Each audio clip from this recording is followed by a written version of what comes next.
Hello and welcome to Rathod's IAS. So from today onwards, we are going to start this series of important topics for prelims 2024. And this is the first video where we are going to discuss important schemes.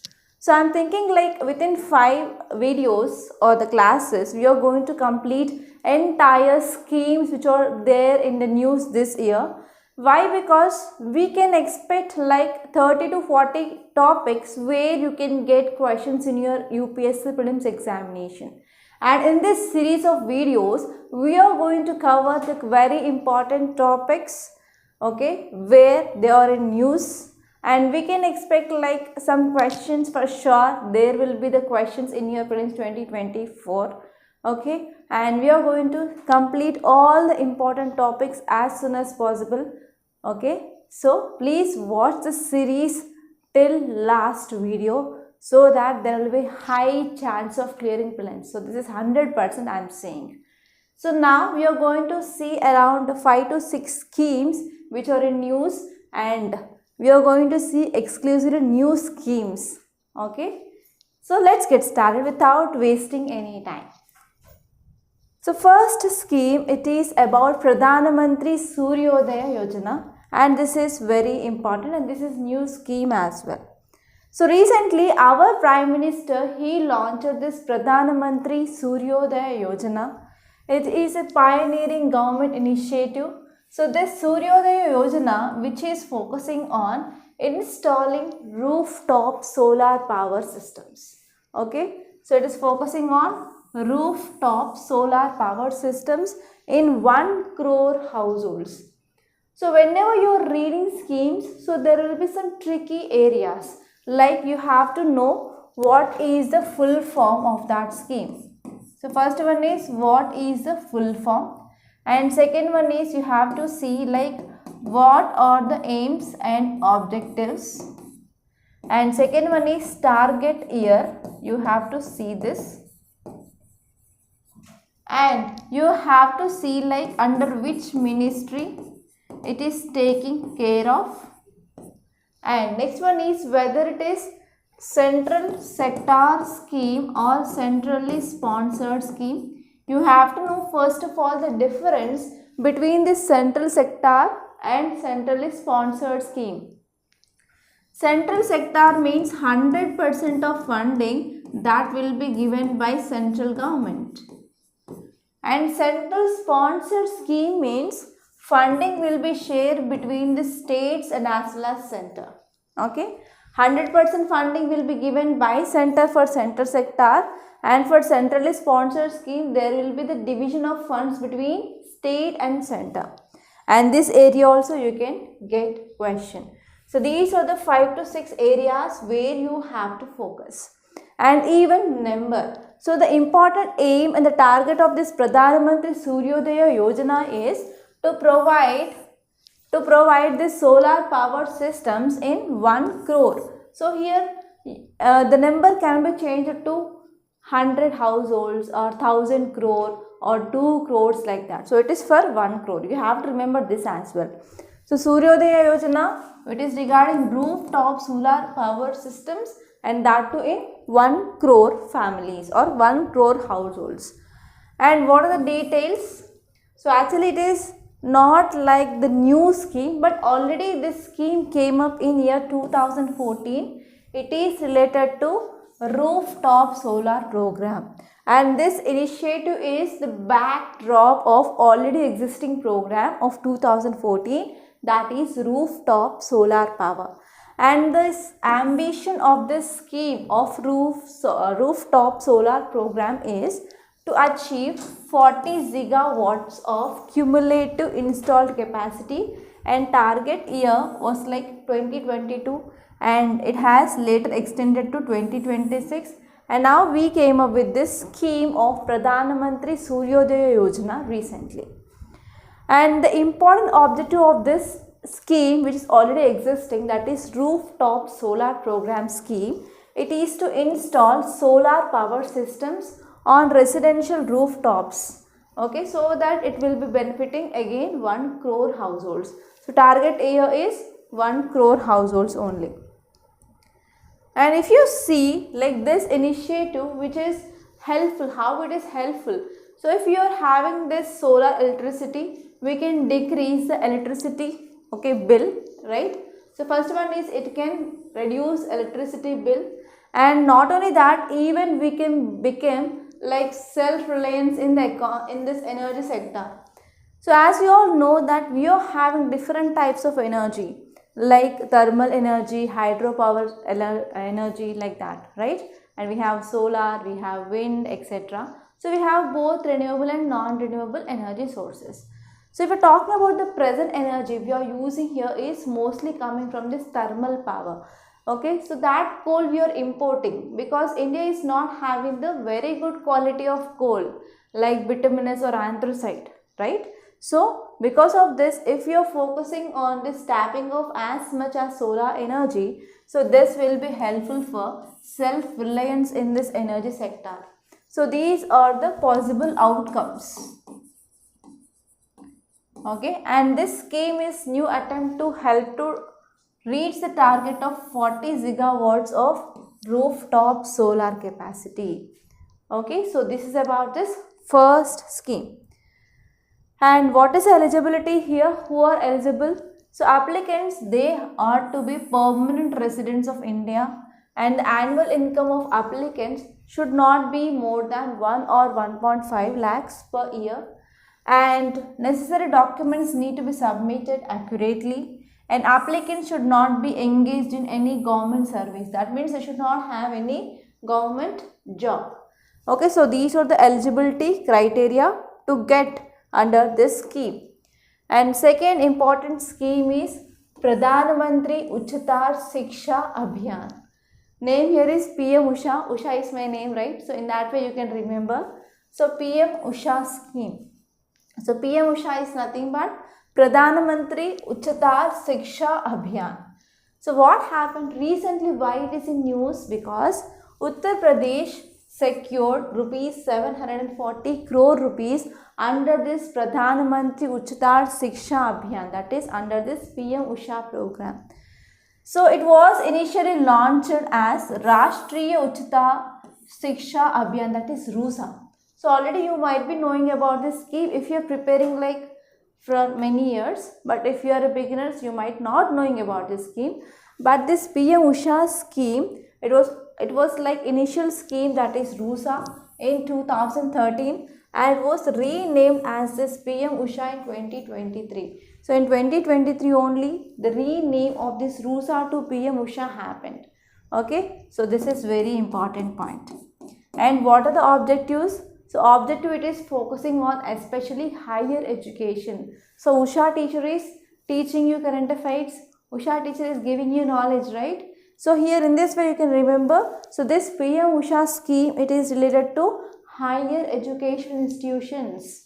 Okay. So the important objective of this PM Usha scheme, it is to improve overall quality of existing state of higher education institutions, and we can also ensure conformity to prescribe the norms and standards of this higher education institutions.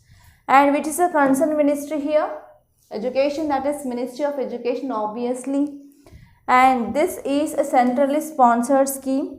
So funding is like for the states it is 60:40, and for certain states and union territories, okay, so it is around 60:40 and 90:10 for union territories.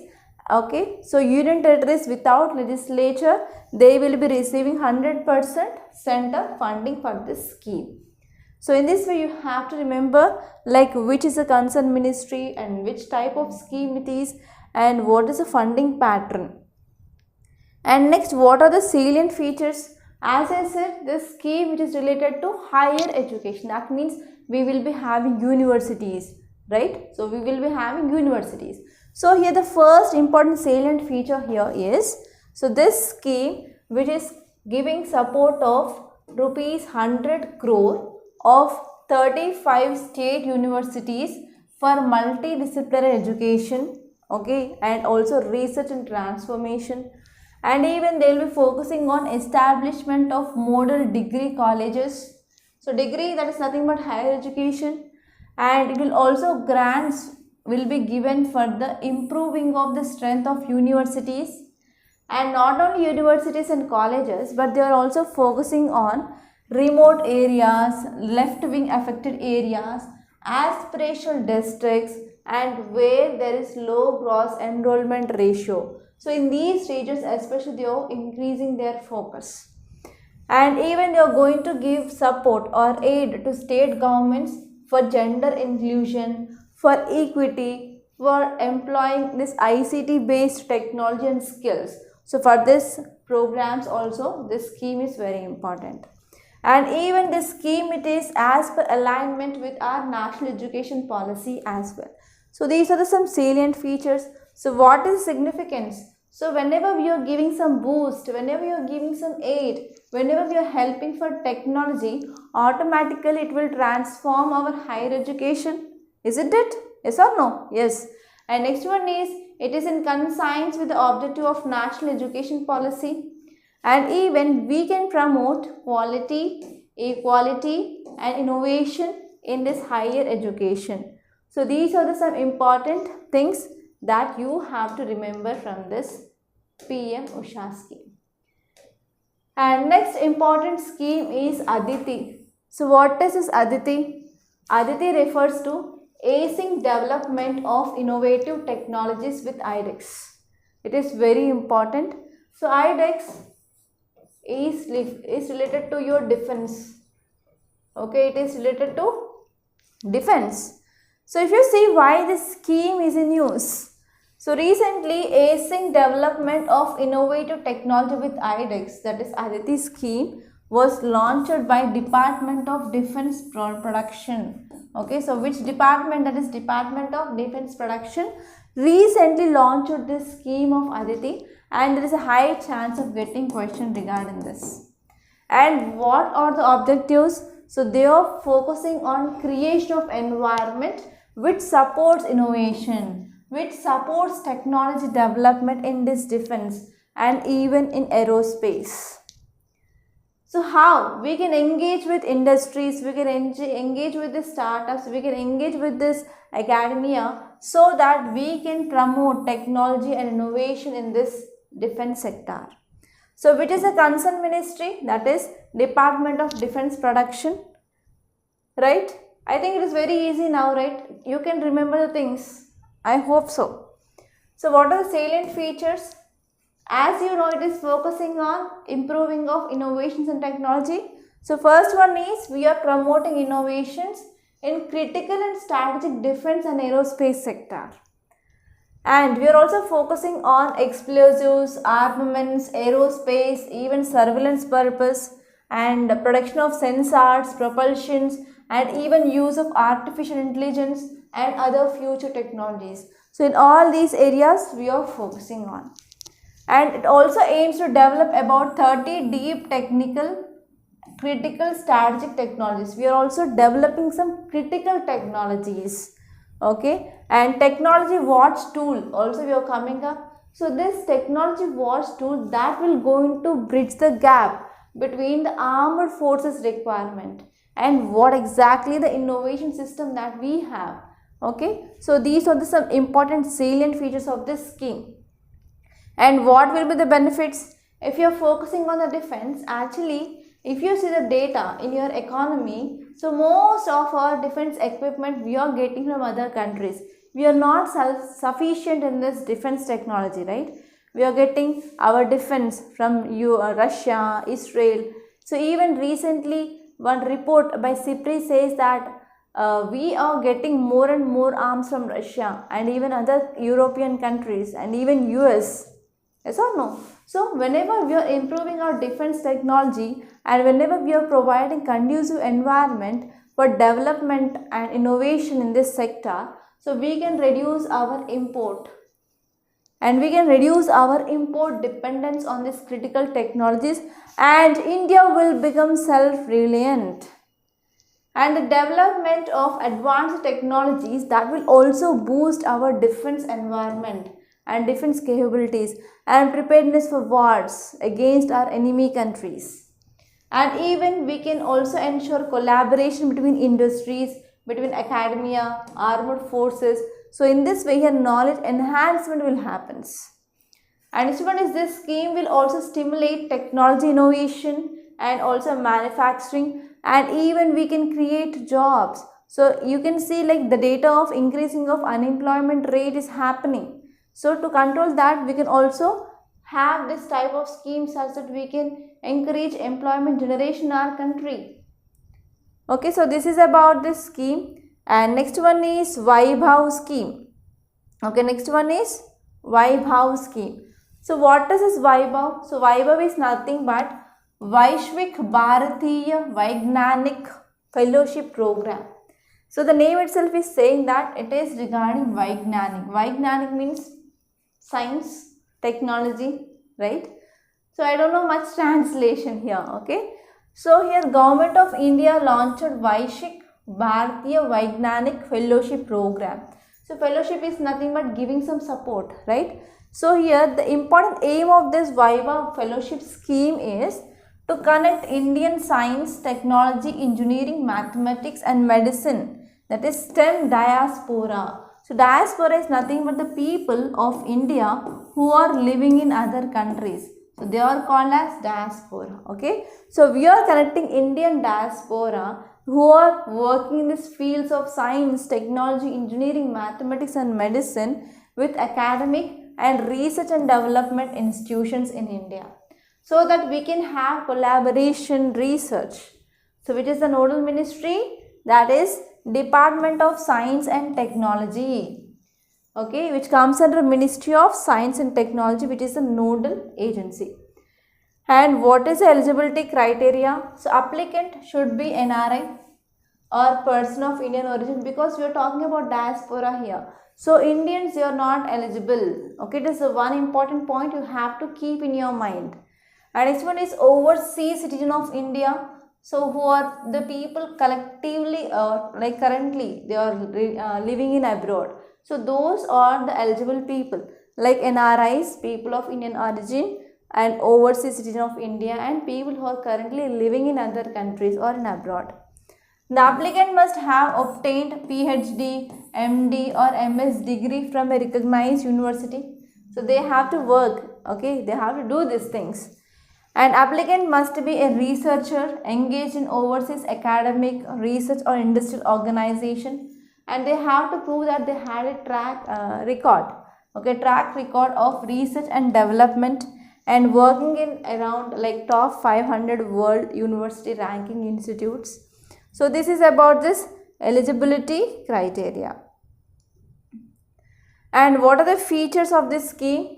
So under this, 75 Vaibhav fellowships would be awarded to outstanding scientists, technologists of Indian origin, and even they can engage in the research and development activities in their respective countries. And the selected fellows, they would be invited to work in 18 identified knowledge verticals, like in 18 fields they can work. For example, quantum technology, in this health sector, electronics, pharma industries, agriculture, energy, computer science, and as well as material sciences. So these are some areas where they can work.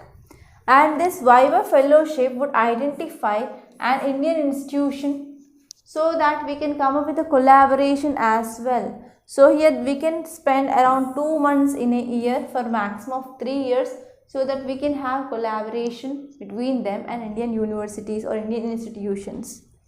So these are some important features. And next important thing that I want to say is, so we in Rathod's IAS, we are providing offline and online coaching for prelims and mains. And there are many exclusive features of this course. So for offline, you will be having 100% syllabus coverage, and classes will be taken by the faculty who cleared the mains or who wrote the mains. And there will be 100% conceptual clarity, and there will be mains answer writing will be started on the day of this foundational course itself. And there will be separately mains test series, prelims test series, okay, and one-to-one mentorship on every Sunday. So these are the facilities that we are providing in this offline course. And even the online, you will be having both the combination of recorded plus live classes. Okay, recorded plus live classes you will be having. And one more thing is, you will also have mentorship, prelims test series, mains test series, and also like answer writing practice. Everything will be there even online. So if you want to take these courses, you can contact us on this number 8074765513, and it's the address of this offline branch. It is at pillar number 36, exactly opposite to Vijay Medicals, 3rd and 4th floor, Ashok Nagar, Hyderabad. If you want to contact me also, you can come to the office and you can contact me. And now let us see next scheme, that is Rashtriya Udyamita Vikas Pariyojana. Okay, so Rashtriya Udyamita Vikas Pariyojana. So it is related to this Ministry of Education and Skill Development and Entrepreneurship. So recently Ministry of Education and Skill Development and Entrepreneurship launched this scheme Rashtriya Udyamita Vikas Pariyojana in Odisha. So because of this is in news. And if you see details, it says that it is designed for PM Swanidhi scheme beneficiaries. And even it is a national entrepreneurship development project under Skill India mission, and it is focusing on increasing of job creation across the nation. So these are some important details of this scheme. So what are the objectives? So its goal, it is to provide individuals with comprehensive entrepreneurship training. So we are going to provide training for entrepreneurs, and that will also create jobs. Okay. And even this initiative which also emphasizes reskilling and as well as upskilling means nothing but increasing of skills of employers, so that we can boost competitiveness and we can also improve adaptability in the age of disruptive technology. So these are the some important aims and objectives. So first one is training, second one is to improve jobs. So they will become the job providers rather than job seekers, and we can improve reskilling or upskilling of employers, so that we can improve the competitiveness and adaptability in this technology. And we can also see like training will be also provided. So what is this training is all about? It will provide extensive entrepreneurship training for 22 weeks and integrating theoretical understanding with practical experiences, that will be go hands-on learning. And the training will be delivered via offline or online mode and even hybrid mode, that is combination of both online and offline. So the certificates will be granted on this completion of this course, such that will improve credibility and as well as significance. So these are the some important points regarding objectives and as well as training. And let us see the next scheme, it is LEAPS. So what is this LEAPS? That is regarding logistics. Logistic Excellence Advancements and Performing Shield Initiative, that is called as LEAPS.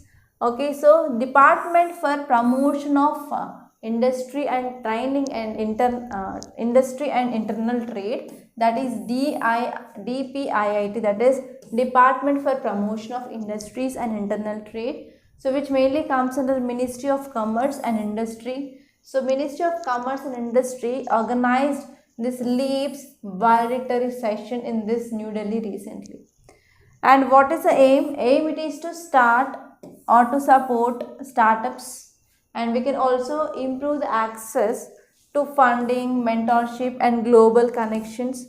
So in this way here we are focusing especially on this LEAP scheme. So we are focusing on especially increasing or improving of logistic environment in our country. And next, if you see what are the benefits of this LEAP scheme is, so here under this scheme around 3 months mentorship program will be running, and one-to-one mentorship with investors and industry experts, and there will be funding potential up to 1 crore rupees, and there will be access to the networks and exposure in the global market, and there will be also 1 year of free associate membership in this Delhi region. So these are the some benefits for the startups if they are getting under this scheme. And what is eligibility? So startups involved in this software product development, so they have to register with this DPIIT under the Startup India program and have demonstrated the revenue generation and external investment, so that they can be eligible under this scheme. And next one is Khelo India Youth Games, which is seen recently in the news in the month of March itself. So there is a high chance of getting question from this area, that is Khelo India. So why it is in news? Recently our Prime Minister inaugurated opening of this ceremony of Khelo India Youth Games 2023 in Chennai, Tamil Nadu. So here it is one of the annual national level multidisciplinary sports, so which is held in India. And this Khelo India Youth Games is part of Khelo India program. So what is the objective? That is to revive India's grassroots sports culture, and even we have to build a strong framework for all sports in our country. So this is the aims and objectives. And what are the features? So this event, which includes two categories, okay, under 17 category and as well as under 21 college students. So talented players, they give the priority for this sports, and also identified by this high powered committee will receive this Indian rupees of 5 lakhs annually for 8 years. So these are some important scheme about this Khelo India. And next important one, it is about Unnati scheme. So what is Unnati? That is Uttar Purva Transformative Industrialization Scheme. So what is this Unnati 2024 Uttar Purva Transformative Industrialization Scheme? So here recently Ministry of Commerce and Industry and Ministry of Promotion of Industries and Internal Trade, they proposed this Uttar Purva Transformative Industrialization Scheme of 2024. So what are the details? So this program, which is regarding the development of industries. Unnati, it is regarding the development of industries and also to generate employment in the states of Northeast region. And this scheme, it is a central sector scheme, so don't forget this. And what is the object? So to generate the gainful employment leading to this overall socio-economic development. So especially they are focusing on employment again, that is we have to increase employment opportunities and we have to focus on socio-economic development. So which is the concerned ministry? Ministry of Commerce and Industry. Okay, so these are some very important topics, and now let us see like features of this Unnati. So commencement of production for operation. So all eligible industrial units, they have to commence their production or operation within 4 years from the grant of registration. And districts are categorized into two zones, that is zone A and zone B. So zone A, which includes like industrially advanced district, and zone B is industrially backward district. And earmarking of funds, 60% of the outlay of part A has been earmarked to 8 northeastern states and 40 of this first in first out basis. And next one is all new industrial units and expanding units, they would be eligible, okay, for this respective incentives. So this is about like what are the features of this scheme. And here you can see some infographics that I took from PIB directly. So this is Uttar Purva Transformative Industrialization Scheme 2024, that is Unnati 2024. So Cabinet approves this Unnati 2024 for a period of 10 years for the development of industries and as well as generation of employment in Northeast region. And second one is scheme will be effective from date of notification and up to 31st March 2034 along with the 8 years of committed liabilities. And financial outlay, it is like around 10,000.37 crores, and the period here is for 10 years, and eligible industrial units to commence their production or operation within 4 years, they can get this registration. And the districts are categorized into group A or zone A and zone B. So zone A contains advanced districts and zone B is backward district. And this scheme which also emphasizes approximately 2180 applications. So these are some important facts. And next one is Lakpati Didi scheme. And one thing here is in the next class we are going to see like important schemes in your interim budget, because there may be high chance of getting question from that area. So Lakpat Didi scheme, which is nothing but the announcement to promote women's engagement in micro enterprises. It was made during the Independence Day speech. So in the Independence Day speech itself, there was an announcement which made to promote and women's engagement in the micro enterprises. So what is the objective now? So the government through the Lakshpati Didi initiative, so which is having an aim to train 2 crore women, and they will be fostering the creation of micro enterprises within the respective villages. So here with this Lakshpati scheme, so here women they can go for this Lakshpati Didi initiative, and that will be helpful for providing training, and even that will be helpful for creation of micro enterprises within their respective villages. And next important point is sustainable development or sustainable income goals. Okay, so next about this sustainable income goals. So these sustainable income goals are nothing but the programs. The objective it is to train women in self-help groups, that is SHG, and even improving them to generate a sustainable annual income of at least 1 lakh rupees. So the important aim is we have to ensure that those Lakpatis they are going to earn at least 1 lakh rupees per households per year. And what is this diverse skill development? Yes, women under this scheme, they will be also receiving the training in various fields. For example, plumbing, LED bulb making, drone operations, repairing, tailoring, and as well as weaving, so that they will be also learning the skills. And this one is transformative rural economy vision. So here the Ministry of Rural Development, which is adopting a comprehensive whole of government approach and also bring about maximum impact and convergence, aiming to the transformation of the rural areas or rural economy by empowering this Lakpati. So if you are going for empowering of this Lakpati, that will lead to the entire or overall transformation of rural economy. Okay, so these are some important things. And next important scheme here is Amrut scheme. So what is this Amrut is about? So what about this Amrut is about? So Atal Mission for Rejuvenation and Urban Transformation. So this Amrut, it was launched by Government of India in 2015, that too in 500 selected cities across all states and union territories. So this Amrut, it is focusing on infrastructure development, and especially they are focusing on some areas like ensuring drinking water, water supply, and sewage water management, storm water drainage, non-motorized urban transport, green space and parks. So in these areas Amrut is focusing about. So Amrut mission consisting of components like capacity building, and next one is reform implementation and water supply and management of sewage and septage and drainage of storm water, improvement of urban transport systems, and as well as development of green spaces. So all these are the following components of this Amrut mission.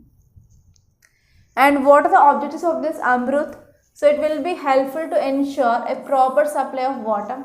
So there will be the supply of water because they are focusing on the sewage, water treatment, etc. Right? And they are also focusing on developing of green and well maintained open spaces or parks, and that will be helpful for increasing of amenities, the values of the cities. And they are also focusing on reducing of pollution. Okay, that can be done by switching to public transport or through construction of non-motorized transport vehicles. For example, you can use cycle or walking. And Atal Mission for Rejuvenation and Urban Transformation, that is Amrut, which aims in covering around 500 cities that are living in this population of over 1 lakh with notified municipalities.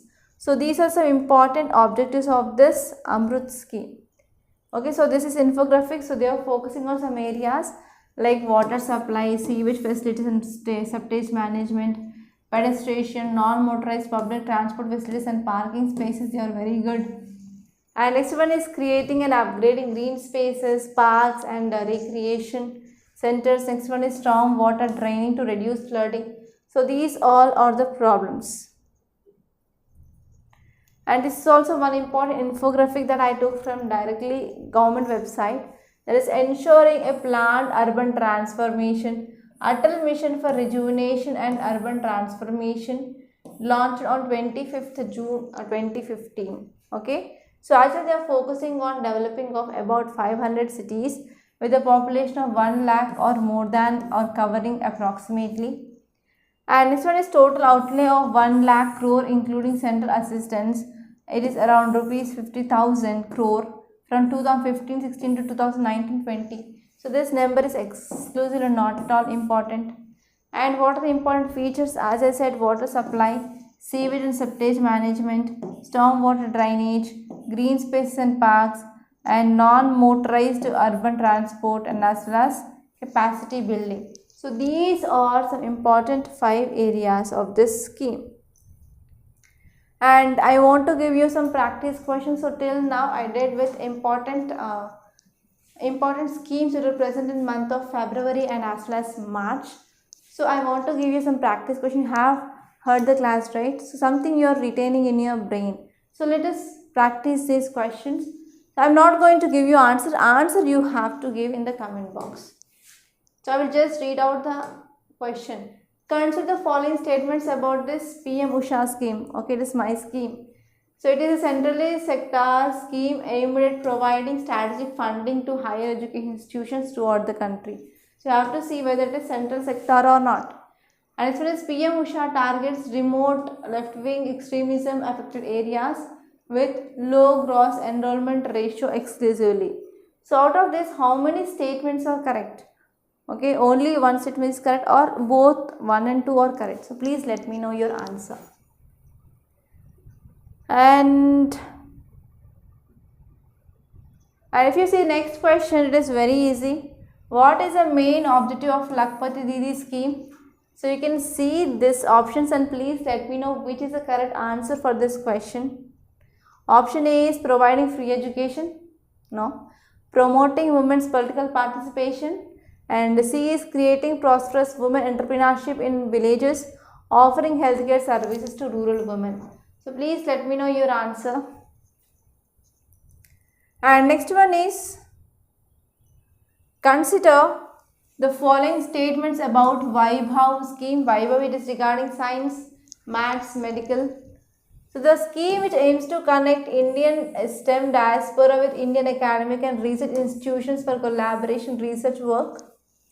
And this one is Vaibhav allows they are free to choose any Indian institution of technology of their choice for collaboration and may spend up to 2 months there in a year for a maximum of 3 years. And the scheme, which is a joint collaboration of Ministry of Science and Technology along with Ministry of External Affairs, it is related to education. So I don't know why the science and technology came here. So please let me know which are the correct answers for these 3 questions that I showed now on the screen. Okay, so these are the very important schemes and I will come up with almost all the topics. I will be covering around 99% of important topics where there is a chance of getting question in your prelims. So that's all for today. Thank you so much for watching and don't forget to subscribe to Rathod's IAS Academy. And please do like and share this video to your friends.